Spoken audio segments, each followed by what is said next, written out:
Sejam todos bem-vindos à aula número 3. Hoje nós vamos abordar um pouquinho sobre o modelo de jogo.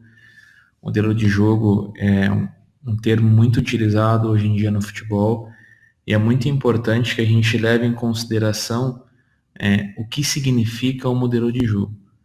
Então, o nosso objetivo nessa aula é entender o conceito do modelo de jogo e as suas composições.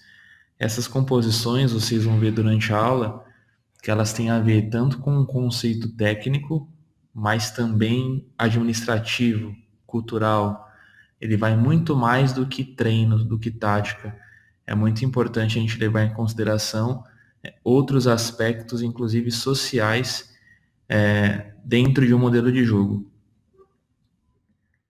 Então vamos começar a aula, né? O que é um modelo de jogo? Segundo o Rodrigo Leitão, que é treinador e também estudioso brasileiro, é o norte que permite a todos os jogadores de uma equipe terem a mesma leitura do jogo de forma organizada em todos os momentos. O Mourinho, ele vai mais ou menos aí na mesma linha, né? Modelo de jogo é a direção que faz com que os jogadores possam, nos 4 momentos do jogo, pensarem sobre a mesma perspectiva. Então, lembrando, né, nas aulas anteriores, nós já falamos sobre sobre os 4 momentos do jogo, né? A organização defensiva, a transição ofensiva, organização ofensiva e a transição defensiva. Então, o que é o modelo de jogo, né? O que o Leitão e o Mourinho quis dizer com isso? É você treinar a sua equipe, você dar um norte para que seus jogadores consigam fazer de maneira organizada, sincronizada, muitas vezes, o que eles vão fazer nas fases do jogo, né? O que a gente vai treinar? Quais os nossos princípios? O que a gente vai fazer quando a gente tem a bola? O que a gente vai fazer quando a gente perder a bola e partir para uma transição defensiva? Então é muito importante o treinador ter claro o seu modelo de jogo e conseguir passar isso para os atletas. Vamos falar um pouquinho sobre o modelo de jogo e o processo de treino. O modelo de jogo, em linhas gerais, é a identidade da equipe nos momentos do jogo, o que a gente já tinha falado no slide anterior. Entretanto, ele deve ser bem definido e bem treinado para que no jogo os jogadores possam agir como um coletivo organizado a fim de vencer a equipe adversária. Então, o modelo de jogo, como vocês podem ver, ele é muito importante que o treinador consiga ter métodos nos seus treinamentos e consiga passar essa informação, tenha uma comunicação assertiva com os atletas, para que todos os atletas, não só os 11 que jogam, né, que iniciam a partida, mas que o elenco todo consiga executar esse modelo de jogo. E quando a gente fala de um elenco, a gente está falando de 30 jogadores. Então vocês já podem perceber que não é fácil ser treinador, não é fácil você fazer com que 30 pessoas executem as suas ideias em pouco tempo. A gente sabe que o futebol é resultado e o domingo, o final de semana, é o termômetro para avaliar o seu trabalho, né? Então é um aspecto muito complicado. Para a gente terminar aqui com as frases, o Rafa Benítez, também um grandíssimo treinador, fala: modelo de jogo é a finalidade a que se destinam os treinamentos para dar uma identidade de jogo à equipe. Então é muito disso do que a gente vem falando. Eu separei uma animação para que vocês possam entender essa última frase do Rafa Benítez. A gente linkar o modelo de jogo com o treinamento. Então, vocês vão ver a equipe de azul, que está com esses círculos e essas linhas em amarelo, esse time está em organização defensiva, enquanto o time de vermelho está em organização ofensiva. E aí eu separei na metade do campo eles em 3 corredores: o corredor esquerdo, o corredor central, que é um pouquinho maior, e o corredor direito. Por quê? Porque eu quero que a minha equipe crie um comportamento de marcar por zona. O que é marcar por zona?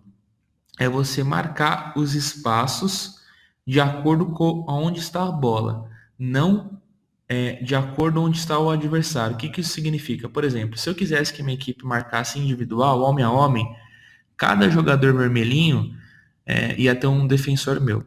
Eu ia pedir para o meu lateral colar no ponta, meu zagueiro ali colar no atacante, meu outro lateral colar no ponta da equipe de vermelho. Eu não quero isso. Eu quero proteger os espaços, que eu considero mais importante. E quando a bola estiver no corredor lateral, eu quero que minha equipe ocupe apenas 2 faixas, para que ela fique equilibrada. Então eu vou dar início aqui em animação. Beleza, então vamos lá. A bola entrou no corredor lateral. Eu estou ocupando 2 corredores. E aí, no momento aqui onde a bola está nesse corredor, a gente já começa a realizar que a gente fala alguns encaixes. Então, esse ponta vai pressionar o portador da bola, esse lateral já gruda no ponta, né, para que consiga tirar essa linha de passe. Esse atacante já vai tirando a linha de passe de volta e esse meia já fica ligado aqui nesse volante que possa receber a bola. Beleza? A bola vira de corredor e a ideia é a mesma, que a gente ocupe ali 2 corredores e consiga fazer a flutuação, esse balanço de maneira organizada. Então, o processo de treino é isso. Os jogadores precisam ter claro, olha, quando eu estiver em bloco baixo, nós vamos marcar um 4-4-2, marcação por zona, iremos ocupar 2 corredores.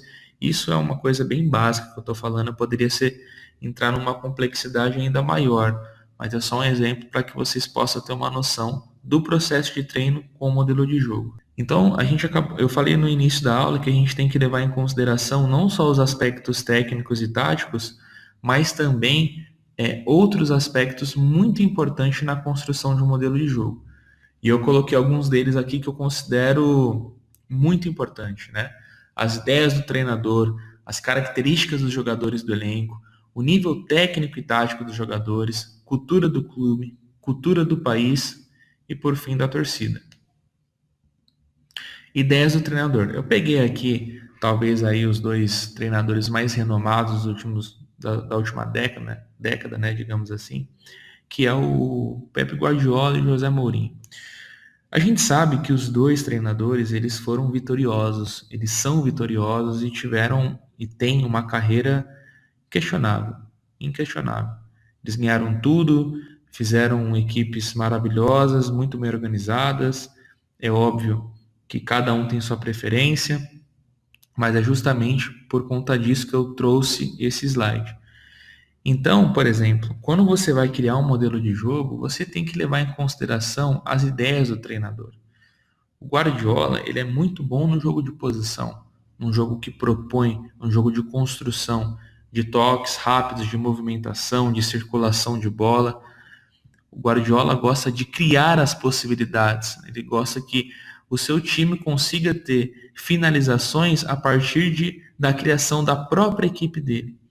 Já o José Mourinho, não que ele não faça isso, mas ao contrário, ele já gosta de organizar o seu time de maneira mais reativa e as possibilidades de finalização que ele cria para a sua equipe geralmente são de erros dos adversários. Então é muito importante você levar em consideração na construção de um modelo de jogo. Vamos supor que você é um gestor, ou conheça algum gestor, ele precisa levar em consideração que tipo de ideia que ele quer, que tipo de modelo que ele quer. Então é muito importante na contratação do treinador. As características dos jogadores. Isso é muito importante, é fundamental, para falar a verdade, na hora de você criar um modelo de jogo. Vamos supor, eu sou um treinador, tenho as ideias parecidas com Guardiola, mas eu não tenho todas as peças para conseguir fazer esse modelo de jogo. Inclusive, ele fez isso, né? Se você for pegar o Barcelona dele, que tinham jogadores mais técnicos, né, que eles não eram tão atléticos, o Iniesta, o Xavi, porém tecnicamente eles eram sacanagem, muito técnicos, muito inteligentes.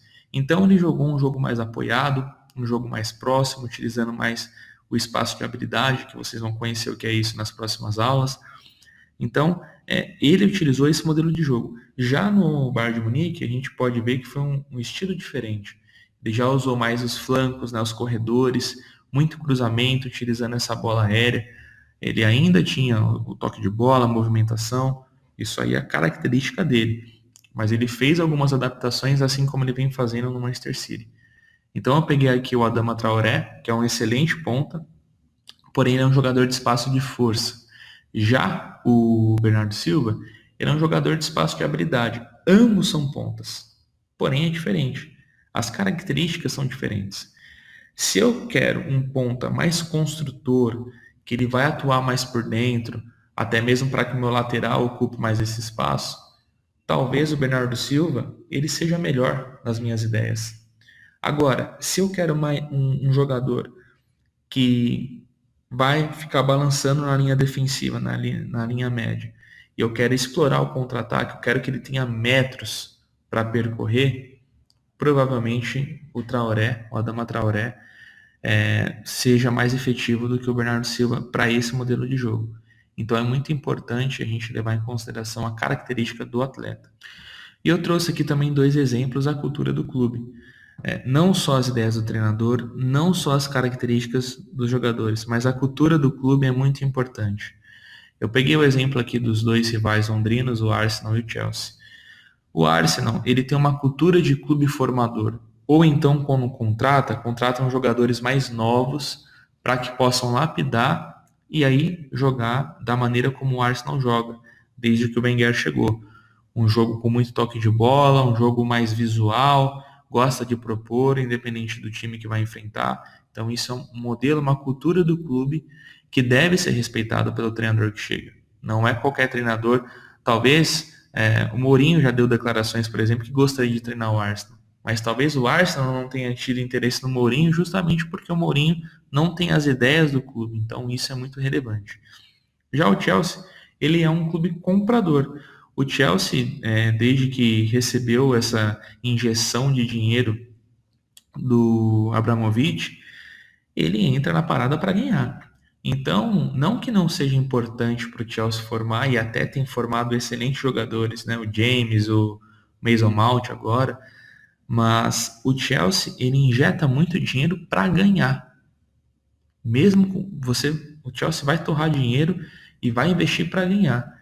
Não que eles não estejam, não que eles não se importam com a maneira como jogam, mas, por exemplo, para o Arsenal é diferente. Para o torcedor do Arsenal, talvez seja melhor você ganhar com jogadores formados no clube com a característica do Arsenal.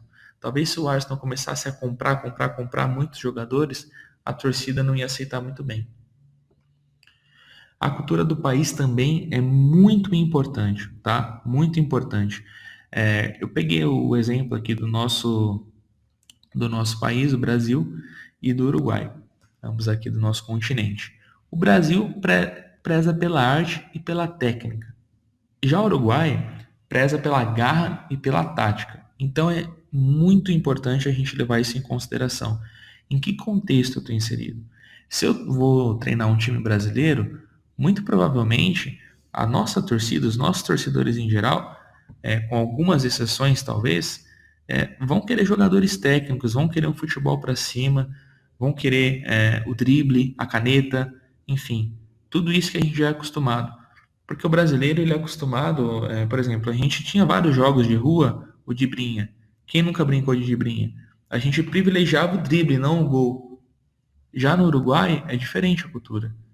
A cultura do Uruguai é uma cultura de ocupações de espaço de inteligência tática. Isso vem mudando aos poucos. Eles vêm realizando alguns trabalhos de formação que vem mudando. Mas se a gente for pegar a cultura geral, é um país que preza muito pela cultura tática, pelo jogador aguerrido, raçudo. Eles valorizam muito esse tipo de jogador. Então é mais uma situação que a gente precisa levar em consideração quando for avaliar um modelo de jogo. E aqui eu trouxe a cultura da torcida. Eu trouxe a torcida do Corinthians e a torcida do Santos. De novo, todas as torcidas querem ter jogadores talentosos. Isso é fato. Todo mundo quer ter um jogador técnico no seu elenco. Porém, é muito comum, e você conversando aí com seu amigo corintiano, com seu amigo santista, a gente percebe que a torcida do Corinthians pede muita raça para os jogadores, né? O corintiano gosta quando vê aquele jogador se entregando dentro de campo, dando um carrinho, dando a vida. Por exemplo, o Ralf, né? O Ralf era um símbolo disso. E o torcedor do Santos pede um futebol arte. O torcedor do Santos, Ele gosta de ver os meninos subindo ali, os meninos da vila subindo da base para o profissional, indo para cima, driblando. Isso é uma cultura do Santos, isso é uma cultura que a torcida pede. Não, por exemplo, talvez se você montar um time raçudo no Santos, não seja o que o torcedor quer. É óbvio que a raça também toda a torcida quer, mas fica muito evidente os gostos das torcidas, né? Uma que pede mais raça e a outra que pede para um futebol mais visual. E para a gente finalizar essa parte do modelo de jogo, eu trouxe um recado muito importante, né? O modelo de jogo não é algo rígido, senão ao contrário. Como acabamos de notar, o modelo de jogo de uma equipe depende de diversos fatores. É dever do treinador se adaptar e extrair ao máximo o desempenho de seus comandados. Então, para a gente terminar, é isso. O modelo de jogo, o treinador tem que ter as suas ideias claras na mente, porém, ele deve levar em consideração todos esses aspectos que a gente acabou de assistir.